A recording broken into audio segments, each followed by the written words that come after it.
Good morning student, आपका BA first year and BA BEd second year class में welcome है बच्चे।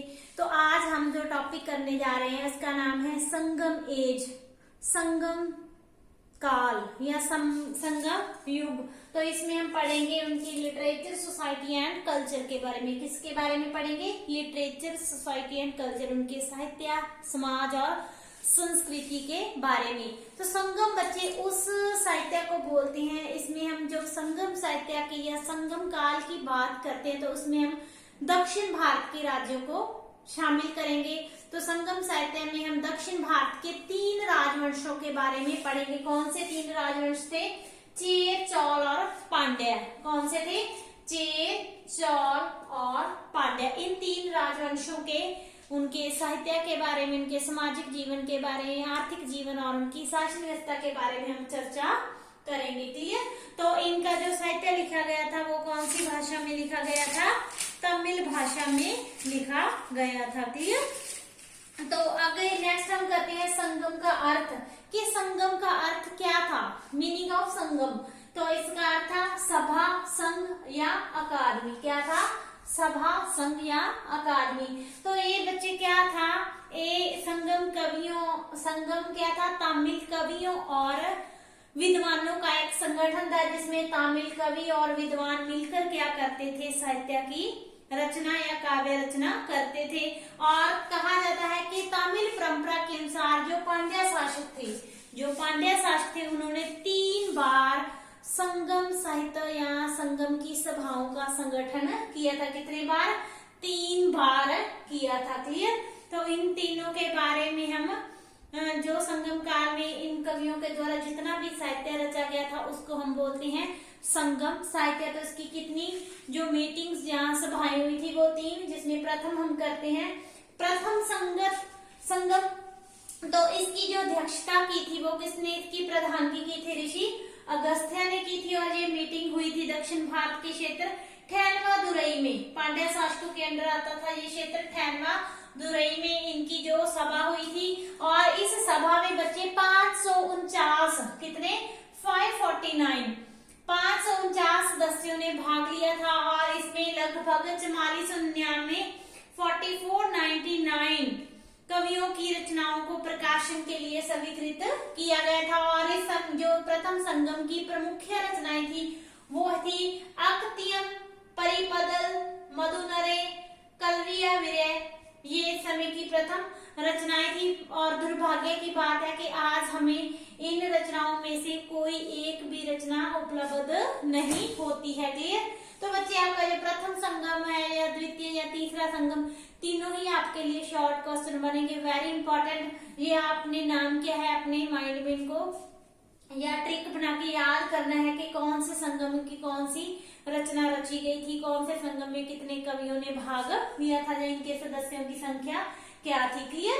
तो द्वितीय संगम था ये, इसकी जो सभा की गई थी ये पहले की कहाँ की गई थी? ठैनवा दुरई में। और जो द्वितीय था इसकी जो सभा या द्वितीय संगम, दूसरा संगम किया गया था पांड्य शासकों के अंदर ही कपाटपुरम में। कहाँ किया गया था? कपाटपुरम में। और इसके मेंबरों की संख्या या सदस्यों की संख्या थी 49 और इसमें 3700 कवियों की रचनाओं को स्वीकृत किया गया था। और उस समय की जो द्वितीय संगम की रचनाएं थी उनमें फेमस थी अकतियम, तोलकापियम, मापुरानम, भूतपुराणम, कली और वेदाली। क्या आई रिपीट? अकतियम, तोलकापियम, मापुरानम, भूतपुराणम, कली, वेदाली। और इसमें से सिर्फ एक ही रचना आज उपलब्ध होती है, वो कौन सी है? तोलकापियम। कौन सी? तोलकापियम। ये एक तमिल व्याकरण का ग्रंथ है और इसमें धर्म, अर्थ, काम और मोक्ष के बारे में बताया गया है। किसके बारे में? धर्म, अर्थ, काम और मोक्ष के बारे में बताया गया। यहाँ तक आपको क्लियर कि प्रथम संगम की अध्यक्षता किसने की? द्वितीय की किसने की? प्रथम महासंगम कहाँ हुआ? दूसरा कहाँ हुआ था? और जो तीनों संगम है वो किस शासकों ने करवाए थे? पांड्य शासकों ने करवाए थे। क्लियर? नेक्स्ट हम करते हैं तृतीय संगम या तीसरा संगम। तो इस संगम की जो ये संगम किया गया था मदुरई नगर, ये भी पांड्या शासकों के अंदर ही हुआ था। उनकी के नगर मदुरई नगर में ये संगम किया गया था। और इस संगम के जो मेंबर या सदस्यों की संख्या भी कितनी थी, द्वितीय या दूसरे संगम की तरह 49 थी, 49 सदस्य थे। और इसमें 449 कवियों की रचनाओं को स्वीकृत किया गया था। और इस संगम की जो प्रमुख रचनाएं थी वो थी ललिने नेंडुंथोके वरी पतुघातु एतु तथोकई। क्यों कौन सी थी? ललिने नेंडुंथोके वरी पतुघातु और एतु तथोकई, ये समय की प्रसिद्ध रचनाएं थी। और इनमें से जो पतुघातु एतु तथोकई ये अब भी उपलब्ध है, रचनाएं आज भी उपलब्ध है। और इसके अलावा बच्चों 3 संगमों के अलावा 3 महाकाव्य भी इस संगम काल में हुए थे। पहला था शिल्पादिकारम। कौन सा था? शिल्पादिकारम। इस महाकाव्य में कविता, संगीत, नाटकी तत्वों का सुंदर वर्णन किया गया है। दूसरा है जीवक चिंतामणि। क्या है? जीवक चिंतामणि। इस महाकाव्य को 3000 सुंदर पदों में इस महाकाव्य में जन्म से लेकर मोक्ष तक की आत्मा की यात्रा का वर्णन किया गया है। और तीसरा महाकाव्य है मणिमेखलई। इसका जो रचनहारा था वो था कुलाउनगर साटन था। और तीसरा ये महत्वपूर्ण महाकाव्य माना जाता था। क्लियर? तो इन 3 महासंगमों में ही वो समय के तमिल साहित्य के बारे में हमें भरपूर जानकारी मिलती है। क्लियर? तो ये था उनका लिटरेचर या संगम साहित्य। नेक्स्ट हम करते हैं संगम शासन व्यवस्था के संगम युग की शासन व्यवस्था कैसे थी, उनका एडमिनिस्ट्रेशन कैसे था, उसमें पहले हम करेंगे राजा के बारे में। तो जैसे कि हम जानते हैं कि किसी भी तरह की शासन व्यवस्था में जो राजा होता था वो उसके पास ही समस्त शक्तियां होती थी। तो अगर हम संगम युग की बात करें तो इसमें चेर, चौल और पांड्या तीनों राजवंशों के हाथों में राजतांत्रिक शासन पद्धति प्रचलित थी। पिता के बाद पुत्र गद्दी पर बैठता था और जो राजा था उसके लिए उत्तराधिकार के लिए कई बार रक्तपूर्ण संघर्ष भी हुए थे। इसके अलावा बच्चे हम बात करें तो राजाओं के दरबार क्या होते थे? शानदार होते थे। राजा निर्कुंश होते थे। उनकी सहायता के लिए मंत्री परिषद बनी होती थी, परंतु उसकी सलाह या परामर्श को मानना या ना मानना राजा की इच्छा पर निर्भर करता था। क्लियर? तो राजा में दैवी गुणों का होना माना जाता था और इसके दैवी गुणों के कारण ही राजा को आदर की दृष्टि से देखा जाता था।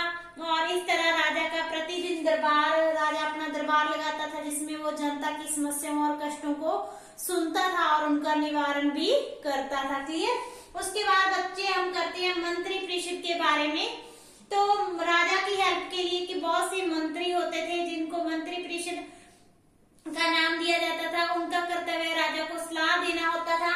तो 2 तरह की संस्थाएं या परिषदें बनी हुई थी। पहली कौन सी थी?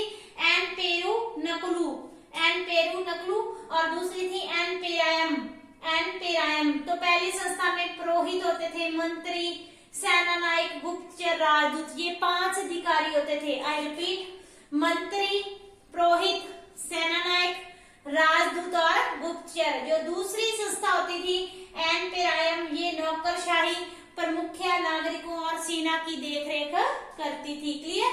नेक्स्ट हम करते हैं कि राजा के प्रमुख अधिकारी कौन से थे। तो उनके 4 अधिकारी प्रमुख थे जिसमें पुरोहित आता था, ज्योतिषी आता था, वेद आता था और सेनापति। पुरोहित का काम क्या था? राजा की धार्मिक कार्यों की देखभाल करना और ज्योतिषी का कार्य धार्मिक कार्यों के लिए शुभ मुहूर्त निकालना होता था। जो वैद होता था वो चिकित्सा शास्त्र का मुखी होता था और वो चिकित्सा व्यवस्था की देखरेख करता था। और जो सेनापति होता था वो राजा या शासक की सेना का नेतृत्व करता था। क्लियर? उसके बाद आता है नगर सभा या ग्राम सभा।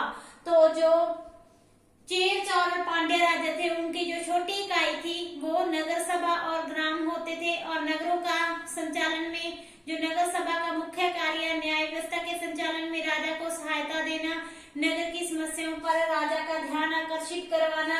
इसकी तरह ग्राम सभा गांव के लोगों की सभा थी जिसमें संपूर्ण गांव की समस्याओं पर विचार विमर्श किया जाता था।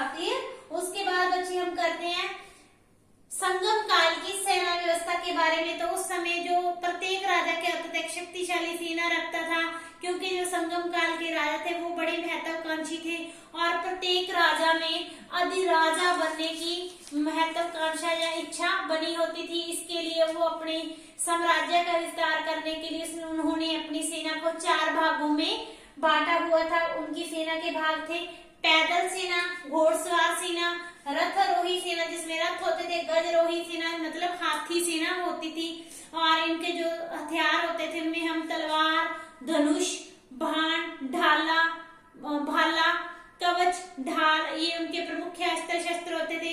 राजा क्या करता था, स्वयं युद्धों का संचालन करता था। युद्ध के दौरान राजा के मारे जाने या घायल हो जाने पर क्या होता था, प्रजा स्वीकार कर ली जाती थी और युद्ध में वीर गति पाने वाले सैनिकों की पूजा की जाती थी। इसी तरह विजित प्रदेश को बड़ी निर्ममता से नष्ट कर दिया जाता था। क्लियर। उसके बाद हम न्याय व्यवस्था की बात करें तो न्याय व्यवस्था का जो उच्चतम स्वामी होता था वो राजा होता था, उसका फैसला अंतिम होता था। न्याय व्यवस्था क्या थी, कठोर थी। उस समय न्याय कार्यों की देखभाल के लिए राजा ने मंत्री तथा न्यायाधीश स्थापित किए थे। शहरी और ग्रामीण दोनों क्षेत्रों में न्यायालय होते थे और राजधानी में जो न्यायालय का मुखिया कौन होता था, राजा स्वयं होता था। और वो क्या इन न्यायालयों में दीवानी और फौजदारी दोनों तरह के झगड़ों की सुनवाई की जाती थी और कठोर होने के कारण सिर काटना, अंग भंग, शारीरिक यातनाएं देना, कारावास की सजा देना, जुर्माने करना और विभिन्न प्रकार के दंड देना उस समय की न्याय व्यवस्था के अंदर आते थे। राजस्व व्यवस्था की बात करें तो बच्चे जो संगम काल में अनेक तरह के कर लगाए जाते थे, परंतु जो सरकार की या राजा की आमदन का मुख्य सोर्स या स्रोत होता था वो भूमि कर होता था। कहा जाता है कि उपज का 6ठा भाग भूमि कर के रूप में लिया जाता था और विशेष अवसरों पर क्या होता था, भूमि कर में छूट दे दी जाती थी और सीमा शुल्क जो के बॉर्डर एरिया या सीमाओं पर लगता था वो लिया जाता था। इसके अलावा चुंगी कर, जिसको हम आज टोल प्लाजा के नाम से भी जानते हैं, चुंगी कर लिया जाता था। इसके अलावा युद्ध में शत्रु पक्ष से जीती हुई और लूटी गई संपत्ति को भी आमदन का हिस्सा माना जाता था। आज के लिए यहाँ तक, कल हम इसी को आगे कंटिन्यू करेंगे। Thank you so much.